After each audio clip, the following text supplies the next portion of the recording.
Welcome back my YouTube channel ultimate coaching classes. आजचा आपला खूप इम्पॉर्टंट टॉपिक आहे. टॉपिकचं नाव आहे झिनर डायोड. आतापर्यंत आपण एलईडी टॉपिक शिकलो, सोलर सेल शिकलो, त्यानंतर एक कोणता होता आपला आता नेक्स्ट वाला फोटो डायोड. हा आहे आपला आता झिनर डायोड. आता झिनर डायोड हा टॉपिक टीच करत असताना फर्स्ट वन झिनर डायोड म्हणजे नेमकं काय आणि या झिनर डायोडचा यूज काय असतो थोडं ते आपण बघूया. आता झिनर डायोड म्हणजे हा एक असा डायोड आहे जो रिव्हर्स बायस मध्ये ऑपरेट होते. या डायग्राम मध्ये तुम्ही बघू शकता. बघा, हा जो पी टाइप दिसत आहे, हा पी टाइप आपण कोणाला कनेक्ट केला आहे, निगेटिव्ह टर्मिनल. आणि हा एन टाइप दिसत आहे, हा कोणाला कनेक्ट केला आपण, पॉझिटिव्ह टर्मिनल. याचंच मिनिंग झिनर डायोड हा कसा ऑपरेट होतो आपला, रिव्हर्स बायस मध्ये. आता नेमकं झिनर डायोडचं काम कोणतं आहे किंवा झिनर डायोड म्हणजे काय तर ऐकून घ्या. एक असते आपली फॉरवर्ड बायस कंडिशन आणि एक असते आपली reverse bias condition. Forward bias condition म्हणजे ती कंडिशन म्हणजे एकदम जनरल कंडिशन, ज्या कंडिशन मध्ये तुम्ही कोणतेही डिव्हाइस ऑन करू शकता. जसं आपण टीव्ही ऑन करून राहिलो तर ती आपली फॉरवर्ड बायस कंडिशन झाली. आपल्या घरचे तुम्ही कोणती इक्विपमेंट ऑन करता ती तुमची फॉरवर्ड बायस कंडिशन झाली. बट नेमकं झिनर डायोडचं काम कोणतं तर जेव्हा रिव्हर्स बायस कंडिशन असते तेव्हा काय होते, कोणत्याही लोड मधून हा जास्तीचा करंट फ्लो व्हायला लागतो, अतिरिक्त करंट फ्लो होतो. तर तो अतिरिक्त करंट जो फ्लो होतो ना, त्या अतिरिक्त फ्लो होणाऱ्या करंटला बायपास करण्यासाठी आपण झिनर डायोडचं काम करतो. जसं फॉर एक्झाम्पल मी तुम्हाला समजून सांगतो, बघायचं. आपल्या घराच्या छतवर कधी कधी याची तुम्ही टाकं पाहिलं असणार, असं एखादं टंकी असते आपल्या घरी, पाण्याची टंकी. या पाण्याच्या टंकीच्या बिलकुल एक्झॅक्टली या टॉप साइडला आपण असं बायपास किंवा असा एखादा नळ काढला असतो. हा नळ कशासाठी असते, जेव्हा ही पूर्ण टंकी फुल होऊन जाणार ना, सपोज ही पूर्ण टंकी आपली पाण्यानं फुल झाली, त्यानंतर जर आपण असा काही बायपास नळ जर नाही काढला हे पूर्ण पाणी या टंकीच्या बाहेर असं पडणार. Yes or no. बट जर मी बराबर एकाच साइडला जर असा बाहेर नळ काढला तर जेव्हा पाणी ओव्हरलोड होणार ते बराबर ओव्हरलोड पाणी या पाईपच्या थ्रू जिथं आपल्याला टाकायचं आहे, नाली म्हणा किंवा आणखी कुठं, बराबर ते तिथंच जाणार. म्हणजे काय केलं, या पाईपनं आपलं कोणतं काम केलं, जे पाण्याची टंकी ओव्हरफ्लो होत होती, जी पाण्याची टंकी काय होत होती आपली ओव्हरफ्लो, ते ओव्हरफ्लोचं पाणी आपण या पाईपच्या थ्रू बाहेर काढलं. सेम झिनर डायोड तेच काम करतो. एखाद्या सर्किट मधला करंट जर आपला वाढला ना तर तो वाढलेला करंट बाहेर फेकायचं काम हा झिनर डायोड करते. डबल लक्षात घ्या मी काय बोललो होतो. आपली एखादी पाण्याची टंकी असते, त्या पाण्याच्या टंकीच्या वर आपण एक पाईप काढला असतो. पाण्याची टंकी जसजशी फुल व्हायला लागली तर ते ओव्हरफ्लो झालेलं पाणी आपण त्या पाईपच्या थ्रू बाहेर काढतो, कारण आता आपली टंकी फुल झाली असते. तसंच सर्किट मध्ये जर आपला एक्सेसिव्ह करंट जर फ्लो व्हायला लागला, एक्सेसिव्ह करंट म्हणजे ज्या करंट मुळे ते सर्किट काय होऊ शकते, डॅमेज. जर असा करंट जर आपल्या त्या सर्किट मधून फ्लो व्हायला लागला तर ते सर्किट आपलं डॅमेज होऊन जाणार.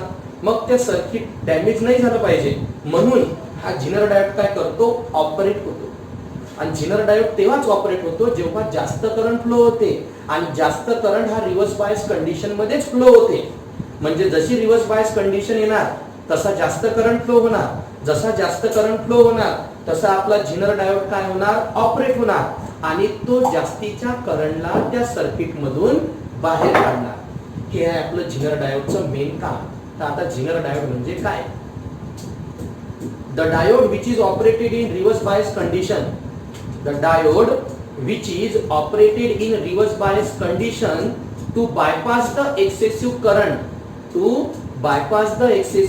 from the circuit and protect the circuit from the damage is called as a Zener diode. Once again, the diode which is operated in reverse bias condition, the diode which is operated in reverse bias condition to bypass the excessive current from the circuit and protect the circuit from the damage is called as a Zener diode. हा होता फक्त आपला झिनर डायोडची definition. पण ही जी तुम्हाला diagram दिसत आहे, या diagram मध्ये जे आपल्याला स्पीच करायचं आहे तर तुम्हाला क्वेश्चन विचारला जाईल, what is mean by unregulated power supply. what is mean by unregulated power supply, what is mean by voltage regulator, and explain the Zener diode is operate as a voltage regulator. तुम्हाला पहिले definition लिहायची आहे unregulated power सप्लायची, त्यानंतर definition लिहायची आहे तुम्हाला voltage रेग्युलेटरची, आणि त्यानंतर तुम्हाला प्रूफ करून दाखवायचं आहे का हा झिनर डायोड व्होल्टेज कसं मेंटेन करते, किंवा झिनर डायोडलाच आपण व्होल्टेज रेग्युलेटर का बरं म्हणतो. Okay, so first one unregulated किंवा रेग्युलेटेड पॉवर सप्लायची डेफिनेशन. कोणता पॉवर सप्लाय? रेग्युलेटेड पॉवर सप्लायची डेफिनेशन आन्सर मध्ये पहिले. आता रेग्युलेटेड पॉवर सप्लाय म्हणजे काय? The power supply whose output voltage, the power supply whose output voltage remain constant when there is change in line voltage or line current. ज्या वेळेस output voltage हे आपलं constant असते, जर तुमचं लाईन व्होल्टेज आणि लाईन करंट जरी काय झालं चेंज, तर अशा सप्लायला आपण काय म्हणतो? Regulated power supply. The power supply in which output remain constant. चांगला फोकस देता. The power supply in which output remain constant while there is change in line voltage or line current is called as a regulated power supply. ज्या power supply मध्ये output voltage हे काय असते? Constant. जरी त्या voltage मध्ये line current change झाला किंवा लाईन व्होल्टेज जरी चेंज झालं तरी तिथलं आउटपुट काय असणार? कॉन्स्टंट. त्याला म्हणतो आपण रेग्युलेटेड पॉवर सप्लाय. त्यानंतरची डेफिनेशन व्होल्टेज रेग्युलेटर. आता व्होल्टेज रेग्युलेटर म्हणजे काय? लक्ष द्या. व्होल्टेज रेग्युलेटर म्हणजे असं सर्किट जे सर्किट काय करते? आउटपुट व्होल्टेजला कॉन्स्टंट मेंटेन करते. जे सर्किट आउटपुट व्होल्टेजला काय मेंटेन करते? Constant. While there is change in input voltage. Output voltage काय ठेवणार? तो कॉन्स्टंट. इनपुट व्होल्टेज चेंज जरी होत असलं तरी तो आउटपुटला काय ठेवणार? कॉन्स्टंट. यालाच म्हणतो आपण व्होल्टेज रेग्युलेटर. बघा व्होल्टेज रेग्युलेटर म्हणजे काय? The ability of circuit which maintain the output voltage constant. The ability of circuit which maintain the output voltage constant while there is change in input voltage is called as a voltage regulator. जेव्हा मी link मध्ये तुम्हाला या व्हिडिओचे notes देणार ना, तेव्हा जेव्हा तुम्ही ते नोट्स लिहाल तेव्हा या डेफिनेशन तुमच्या चांगल्या प्रकारे लक्षात येऊन जाणार. डेफिनेशन पहिले तुम्हाला कोणती लिहायची होती? Regulated power supply. नंतर मी तुम्हाला कोणती डेफिनेशन सांगितली? Voltage regulator. तर रेग्युलेटेड पॉवर सप्लाय म्हणजे ज्या पॉवर सप्लायचं व्होल्टेज काय असते? कॉन्स्टंट. आणि व्होल्टेज रेग्युलेटर म्हणजे काय असते? व्होल्टेज रेग्युलेटर म्हणजे असते आपलं का ज्यामध्ये तो आउटपुट व्होल्टेजला काय ठेवतो? कॉन्स्टंट. जरी तिथं कोणतं व्होल्टेज चेंज झालं? आपलं इनपुट व्होल्टेज. त्यानंतर आता आपल्याला प्रूफ करून दाखवायचं आहे का झिनर डायोड हा व्होल्टेज रेग्युलेटर म्हणून कसा वर्क करतो. ऐकून घ्या इकडे. फर्स्ट वन, ही जी आपली सर्किट डायग्राम आहे, या सर्किट डायग्राम मध्ये सर्किट डायग्राम मध्ये 2 मिनिटं लक्ष द्या इकडे. इन विच आता हा तुम्हाला झिनर डायोड दिसत आहे. हा झिनर डायोड आपण कोणाच्या अक्रॉस मध्ये कनेक्ट केला आहे? Input voltage. कोणाच्या थ्रू? Series resistance RS. त्यानंतर हा आहे आपला लोड रेजिस्टन्स. हा लोड रेजिस्टन्स सुद्धा आपण कोणाच्या अक्रॉस मध्ये कनेक्ट केला आहे? झिनर डायोड. आणि या लोड रेजिस्टन्सच्या अक्रॉस मध्येच आपल्याला कोणतं व्होल्टेज भेटते? Output voltage. हे सिंपल झालं याचं कन्स्ट्रक्शन. कन्स्ट्रक्शन मध्ये काय? झिनर डायोड आपण कोणाच्या अक्रॉस मध्ये कनेक्ट केला? Input voltage. कोणाच्या थ्रू? Resistance RS. हा लोड रेजिस्टन्स सुद्धा आपण कोणाच्या अक्रॉस मध्ये कनेक्ट केला? झिनर डायोडच्या. लोड रेजिस्टन्सच्या अक्रॉस मध्येच आपल्याला काय भेटणार आहे? Output voltage. मग लिहायचं कसं? The zener diode is connected across the input voltage through resistance RS. त्यानंतर the load resistance RL is also connected across the zener diode. The output voltage VO is calculated across the load resistance. या diagram वरून simple मध्ये आपल्याला construction लिहायचं आहे. आता सगळ्यात important म्हणजे ची वर्किंग कडे लक्ष द्या. हे बघून घ्या इकडे. वर्किंग जेव्हाही मी सांगणार ते आधी पहिले थोडा कन्सेप्ट समजून घ्या. हे आहे आपलं इनपुट व्होल्टेज. इनपुट व्होल्टेज दिल्या बरोबर हा बघा पहिले आय करंट फ्लो होणार. हा जो करंट आहे आय हा समोर चालू दोन करंट मध्ये डिवाइड होत आहे. एक आहे आपला आयझेड आणि एक आहे आपला आयएल. आयझेड करंट हा फ्लो होतो आपला झिनर डायोड मधून आणि आयएल करंट हा आपला फ्लो होतो लोड रेजिस्टन्स मधून. आता लक्ष द्या वर्किंग कडे. when the input supply is given then current I is start to flow. जेव्हा आपण इनपुट व्होल्टेज देऊ तेव्हा आपला करंट कोणता फ्लो होणार I. this current I is divided into two parts IZ and IL.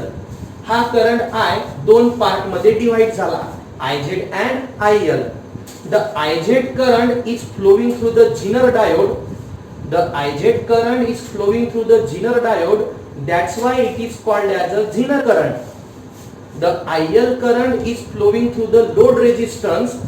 Therefore it is called as a load current. पुन्हा एकदा लक्ष देता. इनपुट सप्लाय दिल्या बरोबर आपला कोणता करंट फ्लो झाला I. हा I करंट किती पार्ट मध्ये डिवाइड झाला दोन पार्ट. एक IZ आणि एक IL. IZ करंट आपला हा झिनर डायोड मधून फ्लो होतो म्हणून आपण याला म्हणतो झिनर करंट. आयएल करंट आपला हा लोड रेजिस्टन्स मधून फ्लो होतो म्हणून आपण याला म्हणतो लोड करंट. त्यानंतर आता दोन condition. when the input voltage is increase. जेव्हा आपण इनपुट व्होल्टेज काय करू इनक्रीज तर आपला झिनर करंट काय होणार increase but load current remain same. Input voltage जर मी इनक्रीज केलं तर फक्त कोणता करंट इनक्रीज झाला आपला zener current increase but load current remain same. आणि झिनर करंट जर आपला इनक्रीज झाला तरी हा झिनर डायोड इथं आहेच.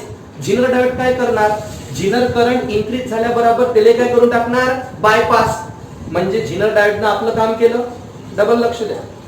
when input voltage is increased zener current is increase but load current remain same. आता लोड करंट जर सेम असणार therefore the output is constant. पुन्हा when the input voltage is decreased zener current is decreased load current remains same. therefore output is remain constant. म्हणजे दोन्ही केस मध्ये काय होऊन राहिलं डबल बघा एकदा. इनपुट व्होल्टेज इनक्रीज झालं तेव्हा झिनर करंट इनक्रीज होते लोड करंट हा सेमच असते. इनपुट व्होल्टेज डिक्रीज झालं तर झिनर करंट डिक्रीज होते पुन्हा आपलं लोड करंट सेमच असते. म्हणजे इनपुट व्होल्टेज आपलं इनक्रीज झालं किंवा डिक्रीज झालं तर फक्त इफेक्ट कोणावर होणार झिनर करंटवर. लोड करंटवर इफेक्ट होणार का नाही. आणि लोड करंटवर जर त्याचा इफेक्ट नाही झाला तर आपल्याला आउटपुट काय भेटन कॉन्स्टंट. कारण जर करंट इनक्रीज झाला तर झिनर डायोड त्याला काय करून टाकते बायपास आणि जर डिक्रीज झाला तर झिनर डायोड ऑपरेटच होत नाही. म्हणून झिनर डायोड हा कसा वर्क होतो ऍज अ व्होल्टेज रेग्युलेटर. पुन्हा वर्किंग कडे लक्ष दे जा. झिनर डायोडचं मेन काम कोणतं आहे व्होल्टेजला रेग्युलेट करणं. आता तो व्होल्टेजला कसा रेग्युलेट करू राहिला इनपुट व्होल्टेज इनक्रीज झालं तर हा झिनर करंट इनक्रीज होते. हा इनक्रीज झालेला झिनर करंट हा झिनर डायोड त्याला काय करून टाकते बायपास. आणि आयएल काय राहते आपला सेम. इनपुट व्होल्टेज जर डिक्रीज झालं तर झिनर करंट काय होणार डिक्रीज आणि झिनर करंट जर डिक्रीज झाला तर झिनर डायोडचं कामच नाहीये. म्हणजे इनपुट व्होल्टेज इनक्रीज हो किंवा इनपुट व्होल्टेज डिक्रीज हो आपल्याला आउटपुट काय भेटते same. In this way the zener diode work as a voltage regulator. अशा प्रकारे झिनर डायोड हा व्होल्टेज रेग्युलेटरचं काम करतो. वर्किंग पुन्हा एकदा सांगतो कारण खूप इम्पॉर्टंट आहे लक्ष द्या. वर्किंग मध्ये when the input supply is given then current I is start to flow. This current I is divided into two parts IZ and IL. The IZ current is flowing through the Zener diode, therefore it is called as a Zener current. The IL current is flows through the load resistance, therefore it is called as a load current. When input voltage is increased, Zener current is increased, but IL remains same, therefore output is constant. When input voltage is decreased, Zener current is decreased, but IL remains same, therefore output voltage is again constant. It means in both case if the input voltage is increase or decrease, output remain constant. Therefore, Zener diode is called as a voltage regulator. समजलं? असा आपला हा topic होता. या टॉपिकच्या एंडिंगला जी तुम्हाला link दिली असते त्या लिंक मध्ये मी तुम्हाला याचे नोट्स देणारच आहे. ते नोट्स तुम्ही कॉपी करा. टॉपिक खूप इझी होता. या टॉपिक मध्ये काय काय होतं आपलं? रेग्युलेटेड पॉवर सप्लायची डेफिनेशन, व्होल्टेज रेग्युलेटरची डेफिनेशन, त्याचं कन्स्ट्रक्शन आणि त्याचं वर्किंग. लिंक मध्ये जे नोट्स दिले जाणार ते कॉपी कराल, बुक मध्ये लिहाल आणि टॉपिक इम्पॉर्टंट आहे. व्हिडिओला 1-2दा बघाल, समजून जाणार. थँक्यू.